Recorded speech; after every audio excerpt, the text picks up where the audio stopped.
आजकल जिस पैलेस को लोग खंडर और हंटेड कहते हैं ना, वो मुझे भूल भुलैया जैसे लगा। करीब 250 साल पहले 80,000 स्क्वायर किलोमीटर एरिया में फैला हुआ इस पैलेस में था 120 से भी ज़्यादा रूम और इसके कैंपस में एक सुंदर सा मंदिर। 60 बीघा जमीन वाले ये पैलेस में 120 रूम्स है और दिख रहा होगा कि बहुत सारे रूम जैसे तो दिख रहे हैं। शांति निकेतन के साथ इसका पुराना रिश्ता है।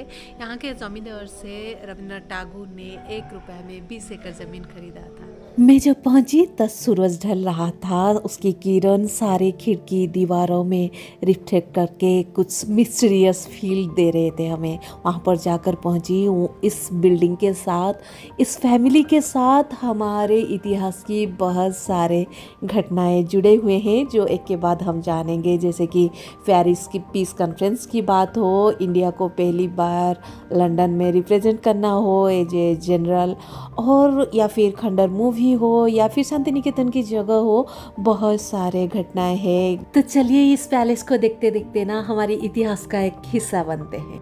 बीरभूम डिस्ट्रिक्ट के रायपुर में ये है एक राजबाड़ी जो अभी रूइंस में ही है। खंडर जैसा पड़ा है, यहाँ पर कुछ नहीं है। जो ऊपर वाला फ्लोर था वो सब टूट गया है। खंडर से याद आया कि यहाँ पर खंडर मूवी शूटिंग हुआ था। ये वाला जो बीच का जो आंगन आपको शायद याद होगा, यहाँ पर कुआं है और ये है वही सारे घर पर जिसके ऊपर अब हम नहीं जा सकते हैं। 1984 में ये वाला मूवी बनाया गया था। इसको डायरेक्शन दिए थे मृणाल सेन ने। अभी हम जब गए थे ना, इसका 100 ईयर्स वहाँ पे मनाया जाता था। बहुत सारे डॉक्यूमेंटेशन भी हो रहा था। ये जो कहानी है ना, उसको लिखे थे प्रेमेंद्र मित्र ने, जो तेलेनोपेटर आविष्कार था, जो स्टोरी उसके ऊपर आधारित था। और इसमें अभिनय किया था नसीरुद्दीन शाह, शबाना आजमी, पंकज कपूर। 1984 में तो हम पैदा नहीं हुए थे। जब मूवी देखे थे ना तब सोचे थे कि पास में तो है, एक बार जाके देख के आएंगे। का नाम दीपक सिन्हा, डीके सिन्हा। तो we are the Khatriyas. हाँ, Khatriyas. हाँ. So from Ajodhya you are telling, no? Yeah. Or from Ajodhya he came from here as a soldier.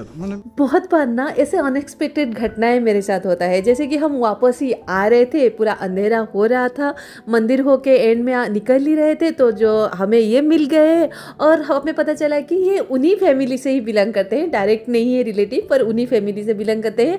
और हर साल ना विंटर में वो आते हैं यहाँ पर। घर तो टूट गया है, उसके अंदर कोई नहीं जाते हैं, पर करीब बात है कि 15th सेंचुरी की बात है। तब अयोध्या से एक सोल्जर होकर आए थे उनकी फोरफादर्स, और यहाँ पर आके ये जो जमींदारी जो रायपुर राजबाड़ी नाम से फेमस था, उसी को बसाए थे। और वही सिन्हा फैमिली की जो ज़मीन था ना, आज का जो शांति निकेतन है, वो उन्हीं की ही जगह थी। जैसे कि 1863 में जब देवेंद्रनाथ टैगोर वहाँ पर गए थे, एक छतिम पेड़ के नीचे बैठकर मेडिटेशन करते हुए उनको इतना शांति महसूस हुआ था कि वो उस जगह में रहना चाहते थे, समय बिताना चाहते थे। तो उन्होंने जब पता किया था तो उन्हें पता चला था कि ये सिन्हा फैमिली की प्रॉपर्टी है। और तभी ना रायपुर की तालुकदार भुवन मोहन सिन्हा ने ये जो छतिम की जो पेड़ और उसकी चारों तरफ की जो जगह है ना, 20 एकड़ जगह दे दिए थे उन्हें। और इसके लिए उनको सिर्फ साल में वो 5 रुपया ही देते थे, पर कहा जाता है वो जो दिए थे ना, वो सिर्फ 1 रुपया लेकर ये ज़मीन दे दिए थे। उसमें एक गेस्ट हाउस बाद में उन्होंने बनाया था जिसका नाम था शांति निकेतन। और धीरे धीरे बाद में आज ये जो शांति निकेतन यूनिवर्सिटी जो देख रहे हैं, जो विश्वविद्यालय हम देख रहे हैं, जो एजुकेशन के ऊपर इतना सारा एक्सपेरिमेंट जो रविंद्रनाथ टैगोर ने वहाँ पे किए थे, वो सारे उसी जगह पर हुआ था। और उसी साल 1863 में सिन्हा फैमिली में जन्म हुआ था सत्येंद्र प्रसन्न सिन्हा का, जिनका लॉर्ड सिन्हा कहा जाता है या फिर फर्स्ट बैरन सिन्हा भी कहा जाता है, जिन्होंने कॉलोनियल रूल समय में इंडिया के लिए बहुत नाम कमाए थे। सिर्फ 17 साल की उम्र में इंग्लैंड में लॉ पढ़ने के बाद वो कलकत्ता रिटर्न किए थे 1886 में। वहाँ पर वो लॉ की लेक्चरर भी थे और बारिस्ट्री प्रैक्टिस भी कर रहे थे। And in 1903 he was appointed as the standing council to the government of India and then as the advocate general of Bengal. Twice. Sinha ने तब की जो सेक्रेटरी ऑफ इंडिया थे एडविन मोंटेगो, उनका तो असिस्टेंट थे ही, पर उन्होंने स्पेशल वार कॉन्फ्रेंस जो हुआ था 1917 और 1918 एलोंग विथ जो 1919 का पेरिस पीस कॉन्फ्रेंस था ना, उसका भी हिस्सा थे। 1917 तक Satyendra Sinha was the only Indian to be a peer and have a seat in the House of Lords in the British parliament. ये जो भी देख रहे हैं ना, ये बाहर का साइड है। यहाँ पर मतलब पूरा टूट गया है बिल्डिंग्स, और पर यहाँ पर कभी एक आंगन था ऐसे लग रहा है, और सीढ़ियाँ हैं बाहर की तरफ से अंदर जाने के लिए। मैं भी भीतर की तरफ एक आंगन है और बाहर की तरफ से भी एक आंगन था, और ये आगे वाला जो घर था ना वो बिल्कुल ही टूट गया। तो आप ना बिल्डिंग के अंदर घूमने के बाद बाहर आकर इसको देख सकते हैं, और बिल्कुल भी मत भूलना इसके बाहर कैंपस में ना एक मंदिर भी है। यहाँ का कैंपस बहुत ही सुंदर है, खूबसूरत है। कुछ बच्चे यहाँ पे पढ़ाई कर रहे थे, और ये वाला उनका मंदिर है पीछे दिख रहा है। मंदिर के पास ना जो पूरा बाउंड्री है ना, वो जैसे पैलेस में होता है ना, ऐसे है। एक व्यू पॉइंट भी ऐसे है, जैसे सीढ़ी में चढ़कर आप ऊपर जा सकते हैं। यहाँ पर एक बच्ची थी, वो मुझे हाई भी बोली, और ये सारे ना जो एक्शन कैमरा है ना, वो देखने के लिए भाग भाग के आ रहे थे मेरे पास।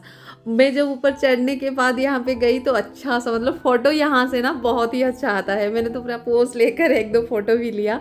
और यहाँ से आने के बाद ना हमें जो मंदिर की जो पुजारी जी है ना, वो भी हमें मिले थे। वो पुराना जो खंडर मूवी का शूटिंग हो रहा था ना, वो पूरा वहीं पर थे, सबसे मिले हैं।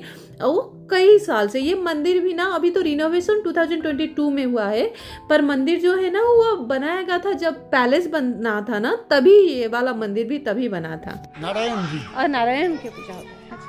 नारायण जी यहाँ पर मंदिर में पूजा पाते हैं शाम के समय। ये जो विजुअल अभी देख रहे हैं, कितने सारे चिड़िया पूरा उड़ते रहे। हमने तो कैप्चर थोड़ी सेकेंड पिक के लिए यहाँ पे दिया था। पूरा वो नॉस्टैल्जिक वाला व्यू था।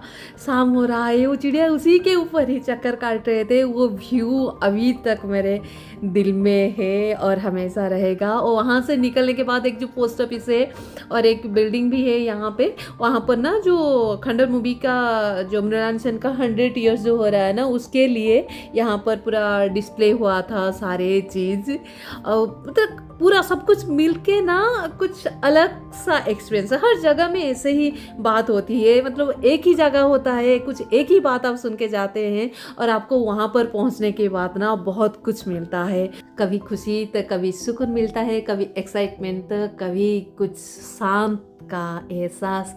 जैसे कि बाहर की ये जो शाम में पर्ण में जो पेट का रिफ्लेक्शन शाम, वो सब एक अलग एक्सपीरियंस दे रहे थे।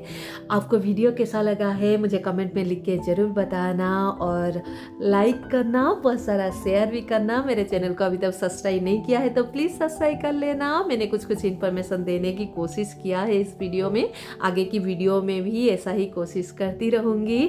और सजेशन है तो कुछ वो भी दे देना, और सब्सक्राइब के साथ साथ ना पास में जो बेल आइकन है उस पर क्लिक कर लेंगे तो मेरे आगे वाले वीडियो की नोटिफिकेशन आपको मिल पाएगा। Thank you for watching the video till and. Thank you so much. Thank you.